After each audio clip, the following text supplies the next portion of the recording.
왜곡된 신앙의 문제들 보면 대부분 그 뒤에 성령님에 대한 오해에서부터 비롯되는 경우가 참 많은 것을 보게 됩니다. 마치 성령 충만함을 받는 것을 신앙 계급의 승진으로 생각하는 오해들이 있고요. 또 성령 충만을 마치 특별한 능력을 소유하게 되는 그런 은사주의로 생각하는 경우도 많습니다. 저는 어려서부터 교회 안에서 자랐기 때문에 사실 교회 안에서 일어나는 수많은 문제들 가운데 희한하게도 성령 충만하다는 사람들에 의해서 이루어지는 것을 많이 보았습니다. 아니, 성령 충만하면 어떤 모습이 될까요? 여러분, 겸손해지겠습니까? 교만해지겠습니까? 겸손해져야 되는데 이상하게 성령 충만 받으면 왠지 세상을 다 얻은 것 같은 그런 느낌으로 점점점 마음이 교만해지는 사람들을 참 많이 보았습니다. 그래서 교회 안의 질서도 무시하고 또 마치 성도들을 내 사람처럼 내 사람으로 만들어서 교회를 쪼개는 그런 일들까지 성령 받았다고 주장하는 사람들을 통해서 일어나는 경우들을 저는 어려서부터 참 많이 보았습니다. 사실 한국교회는 성령의 강력한 역사들로 충만했던 교회들이 아닙니까? 제 기억으로 저희 어린 시절 정말 부흥회들이 교회들마다 얼마나 많았는지 모릅니다. 교회 부흥회할 때마다 우리 교회 성도만 모인 게 아니라 이웃교회에서 부흥회하면 여기저기 교회 성도들이 가득 차 모여서 정말 은혜를 충만히 받고 그리고 신앙의 열정을 그렇게 불태웠던 그런 시간들이 떠오릅니다. 그래서 교회가 부흥하기도 했지만 또 한편으로 이 성령론에 대한 정리되지 않는 그런 생각들 때문에 교회가 어려움을 겪고 분리되는 그런 아픔들도 사실 많았던 것 같습니다. 왜 이런 일들이 일어날까요? 성령님에 대한 무지에서 혹은 인간의 욕망이 성령님을 자신의 소유한 그런 힘으로 자신의 능력으로 그렇게 악용하는 데서부터 생겨나는 것이 아닐까요? 오늘 우리가 읽은 본문 속에서도 사마리아 성의 부흥 과정에서 마치 성령을 자신의 능력으로 삼고 싶었던 한 사람의 이야기가 중심되어 이야기되고 있습니다. 사마리아 성에서 오랫동안 자칭 하나님의 큰 자, 하나님의 능력이라 불리던 마술사 시몬의 이야기가 오늘 본문 전체에서 이야기되고 있지 않습니까? 사마리아 성에 빌립 집사가 오기 전까지 사마리아 성 사람들은 이 시몬을 따랐다고 이야기합니다. 그가 행하는 신기한 마술에 놀라서 그를 하나님의 능력이라 믿었습니다. 그런데 빌립 집사가 예수 그리스도를 전할 때 그 앞에서 귀신 들린 자들이 고침을 받고 병든 자들이 나음을 얻는 그런 기적들이 일어나자 사람들의 관심은 이제 시몬에서 빌립 집사에게로 옮겨가게 되었습니다. 심지어 오늘 본문에 보면 이 마술사 시몬조차 빌립에게 가서 세례도 받고 그를 전심으로 따라다니며 그가 행하는 표적과 큰 능력을 보며 놀랐다, 이렇게 말씀하고 있지 않습니까? 여기까지는 참 좋았습니다. 그런데 베드로와 요한이 사마리아 성에 와서 사마리아 성 사람들이 세례는 받았지만 성령 받지 않은 모습을 보고 성도들을 위해 안수할 때 성령이 임하는 현장을 이 시몬이 보았습니다. 그러자 이 시몬이 돈으로 이 사도들의 능력을 사려고 시도하다 그의 정체가 들통나는 그런 말씀이 오늘 본문의 내용 아닌가요? 도대체 시몬의 회심은 진심이었을까요? 본문을 통해 볼 때 이런 질문을 하지 않을 수 없습니다. 그러나 중요한 것은 한 사람의 신앙의 동기나 진위의 문제를 오늘 본문의 성경에서 중요하게 다루고자 하는 것이 아니라 예루살렘을 넘어서 두 번째 복음이 전해진 이 사마리아 성에서부터 벌써 신앙이 상품화되고 마치 성령을 사유하려는 움직임이 있었다는 것을 이 시몬이라는 사람을 통해 성령이 친히 경고하시는 그 메시지를 우리가 주목해 보아야 할 것이 생각합니다. 성령님에 대한 오해들이 마치 이 시몬과 같이 교회 안에 얼마나 많았는지 모릅니다. 그 결과 역시 성령께서 경고하신 대로 성령 충만했다가 망하는 경우들이 역사 속에 참 많이 있지 않았습니까?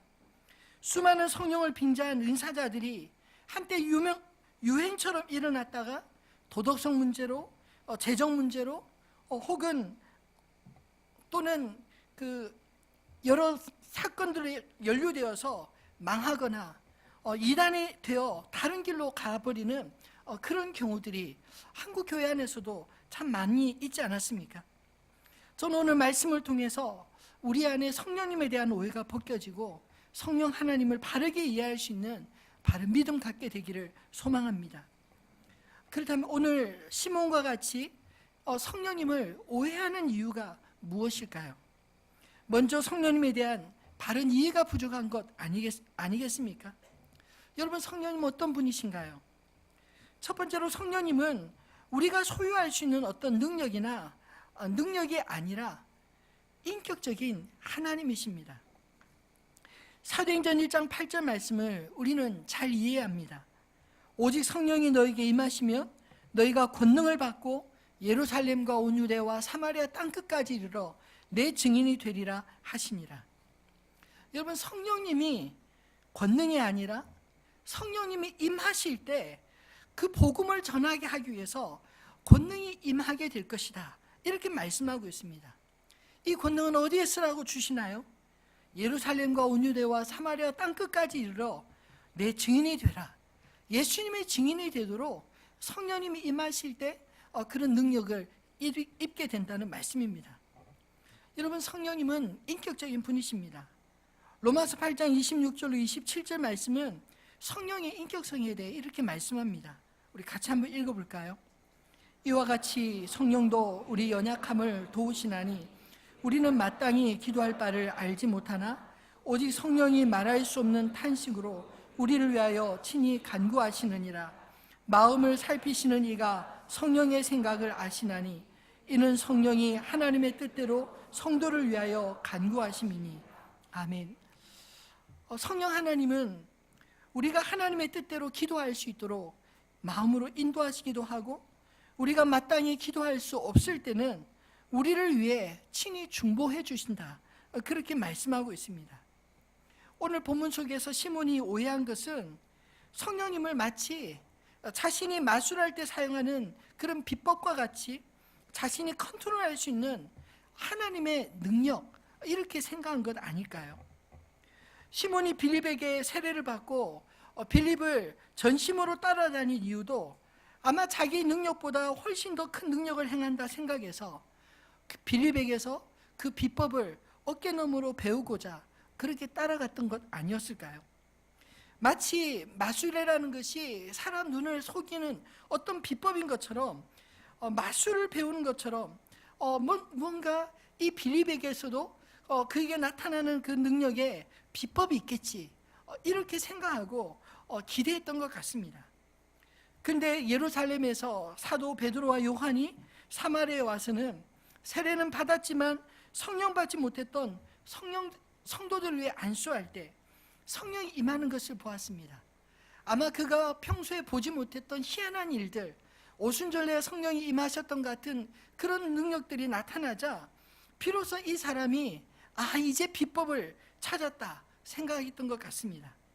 그래서 18절로 20절에 보면 베드로에게 이 안수의 능력을 사려고 거래를 했다가 오히려 책망받는 장면에서 이 시몬이 개종한 진짜 이유가 무엇이었나 하는 것을 발견할 수 있지 않나요? 아마도 이 시몬이 개종한 것은 어쩌면 예수 그리스도를 참으로 믿기보다 예수 그리스도의 이름으로 행하는 그 능력을 얻고 싶어서 그렇게 따랐던 것 아니었을까요?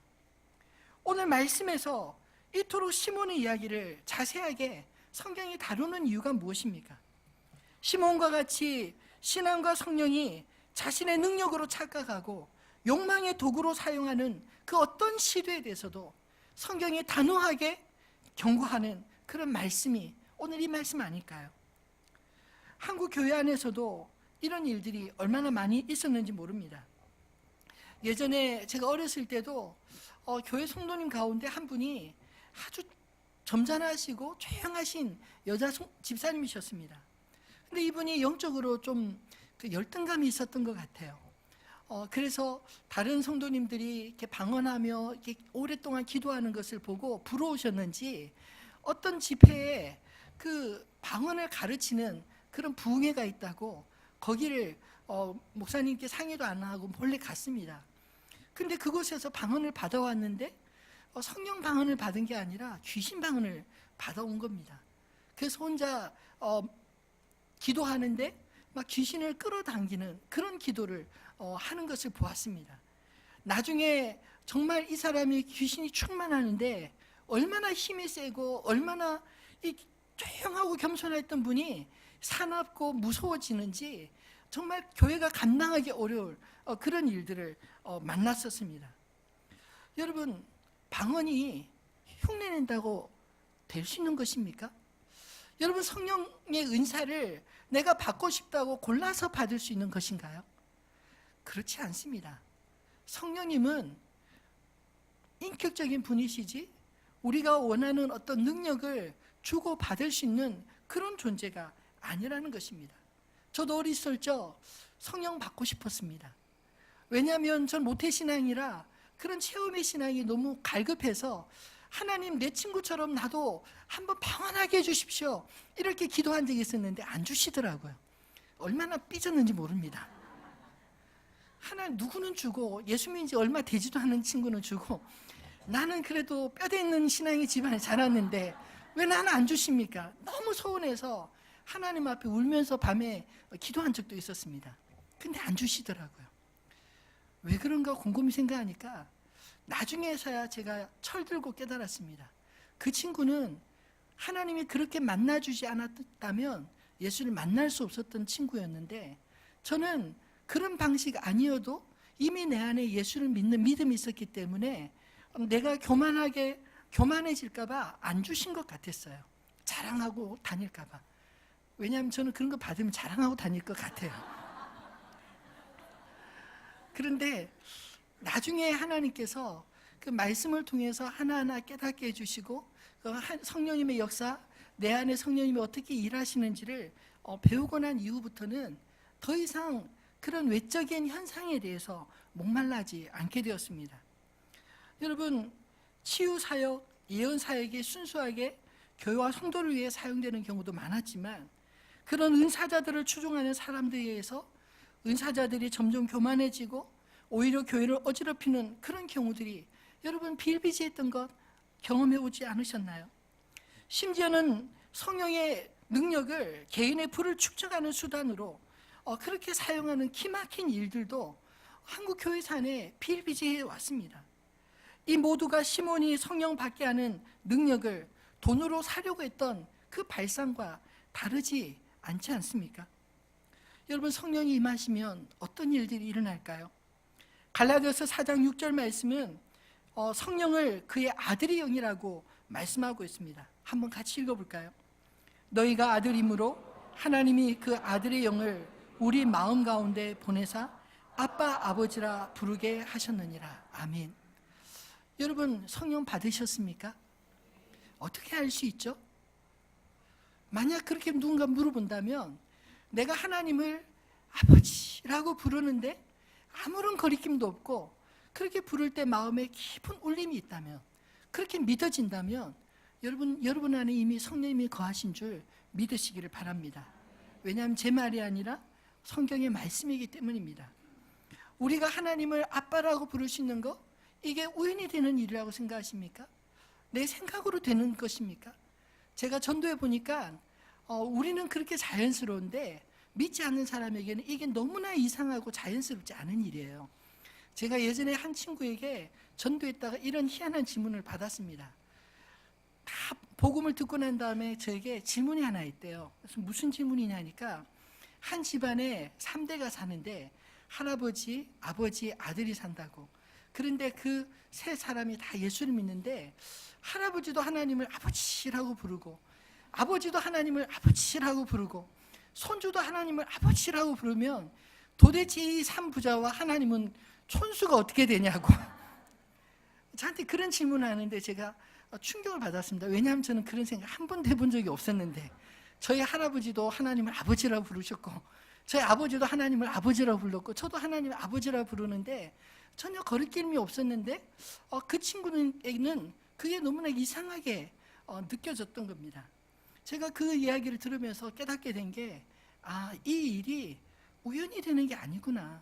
내가 하나님을 아버지라고 부르며 기도할 때 그 편안함을 느끼고 하나님이 내 기도에 응답해 주시는 것을 경험하는 것이 우연히 된 것이 아니라 성경의 말씀처럼 내 안에 그리스도의 영이 거하셔서 내 영으로 더불어 하나님을 아빠라고 부르는 그런 고백이구나 라는 사실을 깨달았습니다. 그것이 내 안에 성령이 계신 확실한 증거가 아닙니까? 하나님의 진실로 내 아버지로 믿어지고 내 인생의 주인이시오 나의 보호자시라는 믿음이 생긴다면, 여러분, 그것은 여러분의 생각이 아니라, 여러분의 뜻이 아니라 여러분 안에 거하시는 하나님의 영, 성령으로 말미암아 생긴 믿음인 줄을 믿으시기 바랍니다. 또 요한복음 14장 26절은 성령님이 하시는 일을 이렇게 말씀하고 있습니다. 보이사 곧 아버지께서 내 이름으로 보내실 성령, 그가 너희에게 모든 것을 가르치고 내가 너희에게 말한 모든 것을 생각나게 하리라. 여러분, 사실 사도들이 예수님을 3년 동안 따라다녔지만, 그러나 예수님이 계실 때도 예수님이 하시는 말씀을 잘 이해하지 못하고 엉뚱한 대답을 하거나 또 뭐라고 할까요? 하여튼 예수님 말씀 깨닫지 못해서 혼나는 일이 한두 번이지 않았습니까? 근데 희한하게도 성령님이 오순 전날 임하고 난 이후에 제자들이 얼마나 똑똑해졌나요? 예수님이 하셨던 그 말씀들이 다 깨달아지고 심지어 생각나고 그리고 전할 때 능력이 나타나지 않았습니까? 이런 일이 바로 성령이 그들 가운데서 하시는 일이었다고 말씀합니다. 성령님이 모든 것을 우리 안에서 가르치고 또 예수님이 하신 모든 말씀을 생각나게 하시는 분이시기 때문입니다.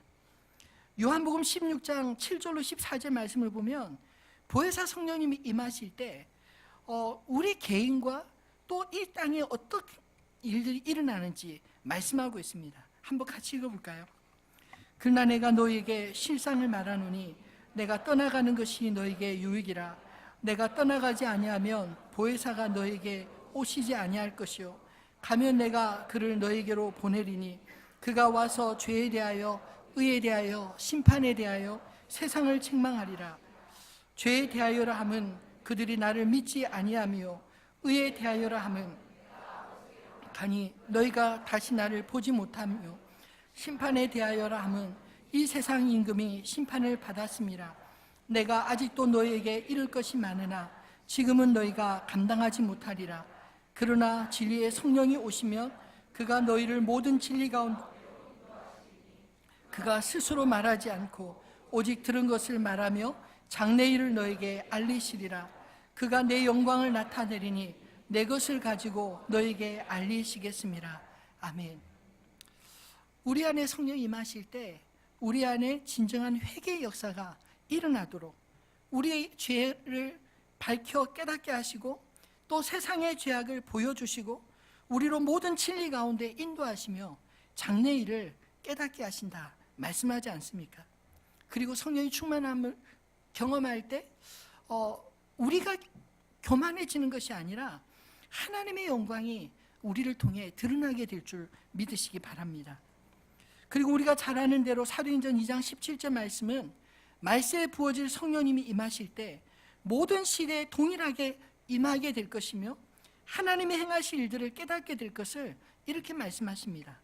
하나님이 말씀하시기를 말세에 내가 내 영을 모든 육체에 부어주리니 너희의 자녀들은 예언할 것이요 너희의 젊은이들은 환상을 보고 너희의 늙은이들은 꿈을 꾸리라. 여러분, 앞이 캄캄하신가요? 성령님이 임하시면 우리의 눈에 보이는 것만 보이는 것이 아니라 그 너머에 계신 하나님의 선하신 계획과 뜻들을 보게 될 것입니다. 우리를 향하신 하나님의 계획하심을 보게 될 것입니다. 자녀들이나 젊은이나 늙은이 할 것 없이 하나님 모든 세대에 동일한 성령을 부어주셔서 이런 일을 행하신다고 하지 않습니까? 여러분, 이 모든 말씀을 통해서 우리가 깨닫게 되는 것은 무엇인가요?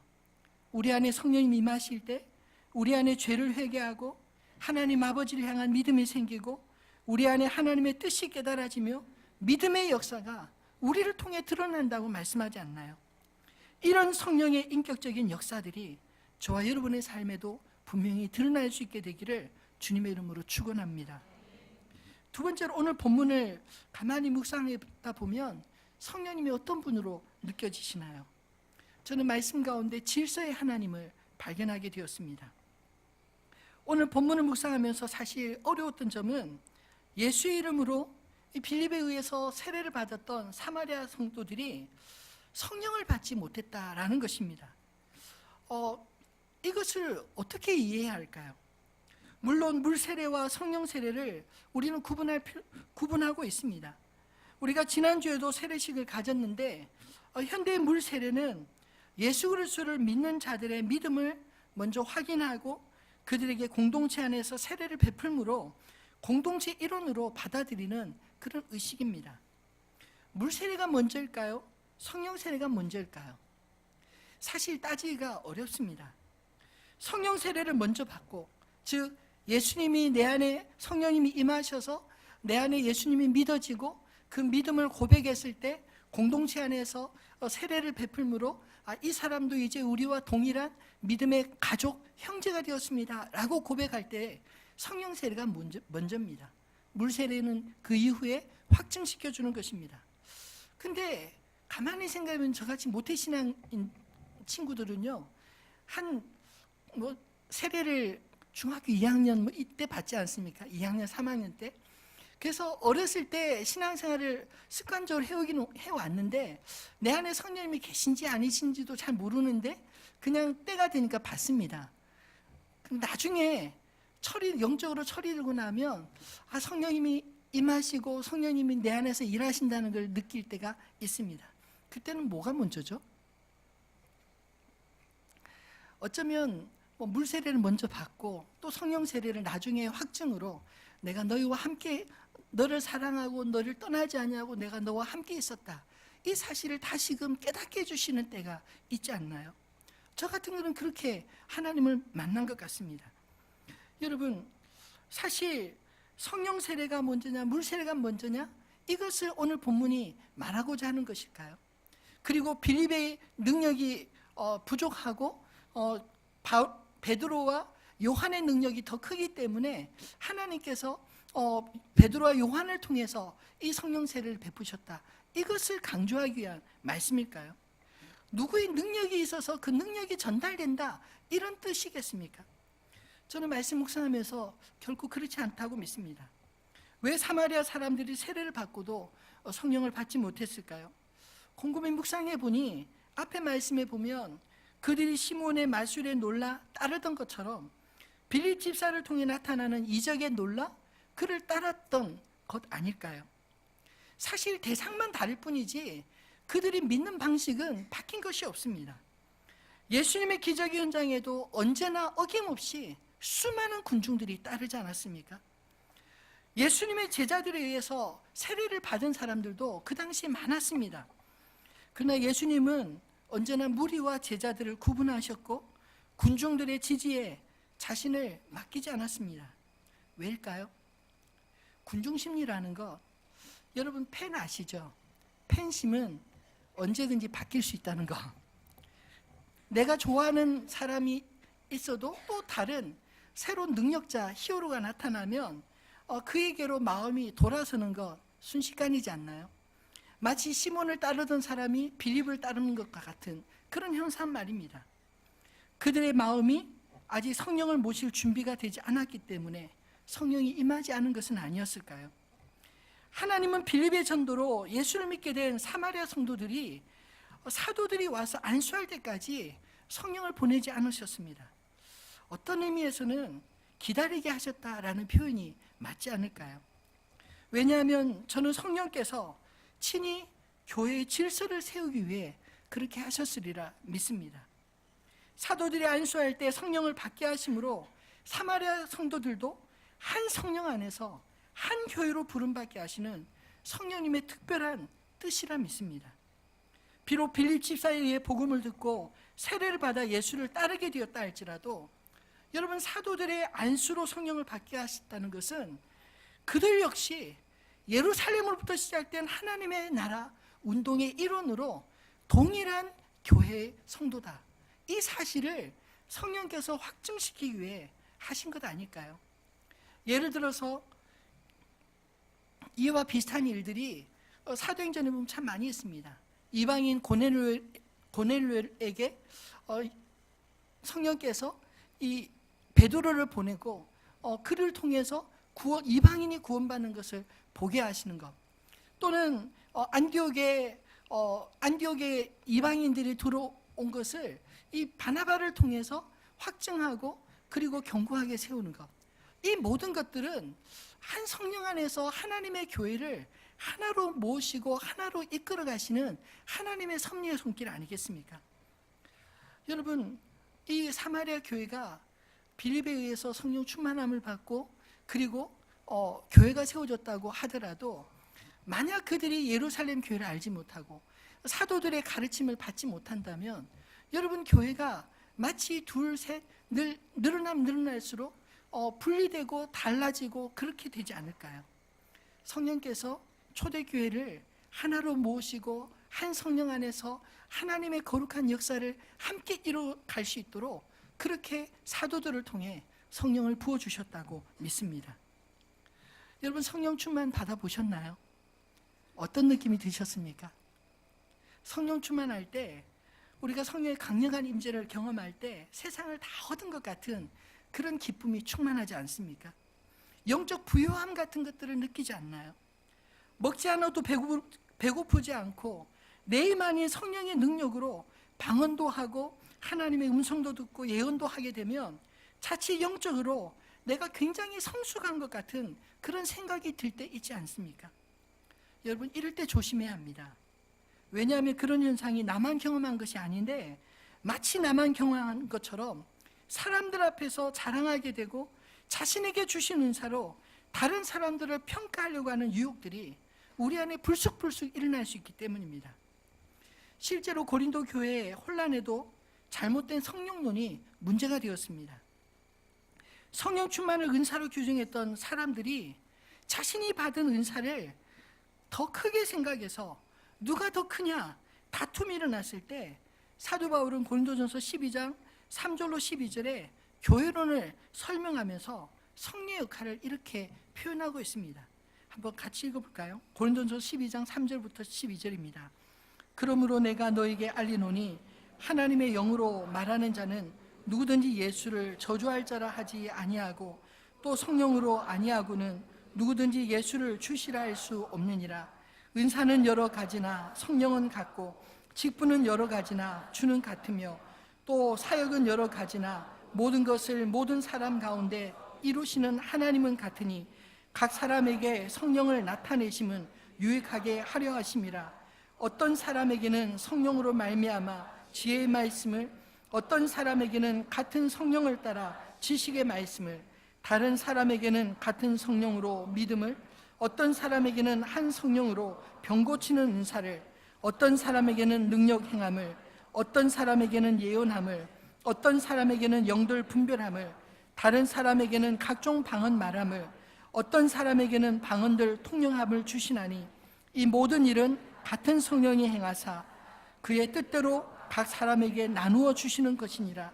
몸은 하나인데 많은 지체가 있고 몸에 지체가 많으나 한 몸인가 같이 그리스도도 그러하니라. 아멘. 여러분, 이 교회론을 이야기할 때 교회는 그의 몸으로 표현하지 않습니까? 몸 안에 각 지체가 다르지만 한 몸을 세우듯이 한 성령께서 우리 각자에게 각각 다른 은사를 주셔서 몸된 주님의 몸된 교회를 하나 되게 하시고 섬기게 하신다라는 것입니다. 이 모든 일은 같은 한 성령이 행하사 그의 뜻대로 각 사람에게 나눠 주신다라고 말씀하고 있지 않나요? 여러분, 성령님은 개인적인 신앙의 유익뿐만 아니라 궁극적으로 교회 하나됨을 위해 각자에게 다양한, 각자가 그것을 누리고 그것을 통해 하나님을 깊이 섬길 수 있는 은사를 주셨다고 말씀합니다. 성령님은 질서의 하나님이십니다. 그리스도의 몸된 교회 안에서 성령께서 모든 다양한 지체들의 머리 대신 그리스도께로 연결시켜 다양한 지체들이 한 몸이 되어 움직이듯 성령의 질서 속에 하나 되게 만드시는 줄 믿으시기 바랍니다. 말씀을 맺겠습니다. 여러분, 신기한 것 따라다니는 팬이 되지 마시고 예수님의 제자로 사시기를 주님의 이름으로 축원합니다. 사람들은 신기한 거 보면 좋아하고 따라다니지 않나요? 근데 예수를 믿는 것은 신기한 거 보고 따라다니는 것 이상입니다. 성령님이 임하실 때 그들은 팬이 아니라 제자가 됩니다. 왜냐하면 성령께서 그들 안에 내주하시고 그에게 하나님의 말씀을 깨닫게 하시며 하나님의 뜻으로 살아가게 이끄시기 때문입니다. 어떤 사람이 제자입니까? 예수님의 지상명령인 마태복음 28장 19절로 20절에 답이 있습니다. 그러므로 너희는 가서 모든 민족을 제자로 삼아 아버지와 아들과 성령의 이름으로 세례를 베풀고 내가 너에게 분부한 모든 것을 가르쳐 지키게 하라. 볼지어다 내가 세상 끝날까지 너희와 항상 함께 있으리라 하시니라. 제자는 예수님이 우리에게 분부한 모든 것을 잘 배우고 가르치고 지켜 살아가는 사람들입니다. 예수님은 그의 제자들에게 이런 약속을 주셨습니다. 볼지어다 내가 세상 끝날까지 너희와 항상 함께 있느니라. 여러분, 성령님과 동행하는 삶을 살기 원하십니까? 신기한 것 쫓아가지 마시고 예수님의 가르침을 따라 복음의 현장을 사시기를 바랍니다. 하나님의 말씀에 반응하는 그곳에 성령님이 함께 하십니다. 빌립이 복음을 전하는 그 현장에서 성령께서 그 말씀을 확증하기 위해 능력으로 일하셨듯이 오늘 우리 자신을 위해서 사는 곳이 아니라 주님을 위해 믿음을 드린 그곳에 성령의 역사를 경험하는 저와 여러분 되시기를 주님의 이름으로 축원합니다. 오늘 주신 이 말씀을 기억하면서 우리들의 찬양 316장 함께 찬양하겠습니다.